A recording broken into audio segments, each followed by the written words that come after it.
My next guest was used also in worshiping the devil, participated in human sacrifice rituals and cannibalism.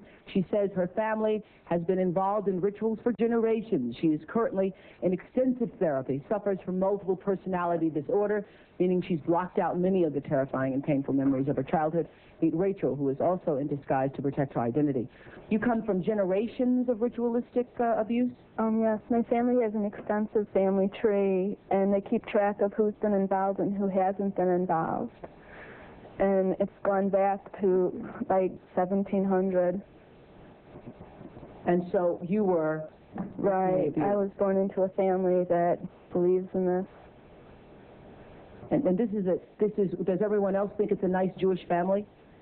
From the outside, you appear to be a nice Jewish girl? Definitely. And you all are worshiping the devil inside the home? Right. There's other Jewish families across the country. It's not just my own family. Really? And so who knows about it? Lots of people now. I talked to a police detective in the Chicago area, and several of my friends know, and I've spoke publicly before. And so when you were brought up in this kind of evilness, did you just think it was normal? I've blocked out a lot of the memories I had because of my multiple personality disorder. But yes, I mean, it's like if you grow up with something, you think it's normal. Mm-hmm. I always thought something... So what kinds of things? You don't have to give us the gory details, but what kinds of things went on in the family? Well, there would be rituals in which babies would be sacrificed, and you would have to, you know... Whose babies? There were people who bred babies in our family. No one would know about it. A lot of people were overweight, so you couldn't tell if they were pregnant or not, or they would supposedly go away for a while and then come back. The other thing I want to point out, not all Jewish people sacrifice babies. I mean, no. It's not a very typical thing. I just want to point that out. This is the first time I heard of any Jewish people sacrificing babies. But anyway, so you witnessed the sacrifice? Right. When I was very young, I was forced to participate in that, in which I had to sacrifice an infant. And the purpose of sacrifice is to what? Is to bring you what? What are you sacrificing for? For power. Uh-huh. Power. And so, were you ever used? Were you ever used yourself? I was molested. I was raped several times. Mm-hmm. And what's your mother doing?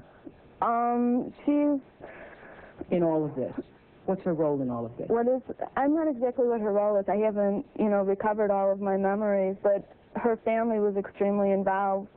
Mm-hmm. She brought me to it. Mm-hmm. Both of my parents brought me to it. And where is she now? She's lives in the Chicago metropolitan area. She's on the Human Relations Commission of the town that she lives in, and she's an upstanding citizen. Nobody would suspect her. Were you raised with a sense of right and wrong, Rachel? Yes. I mean, it's like I had both. I mean, to the outside world, everything we did was proper and right, and then there were the nights that things changed, that things just got turned around. What was wrong was right, and what was right was wrong. That's what helps to create somebody to develop MPD. Mm-hmm. Multiple personality. Right. Now, in your family, did you all call it worshiping the devil? No, Rachel? Or I don't know. It was just evil, these things you did. Right. Well, I said it was evil, and they said it was good. There's a book that I had just come across called Lilith's Cave, which is a book of Jewish mysticism and supernatural, and there's a lot in that book that relates to what I, endured when I was a child.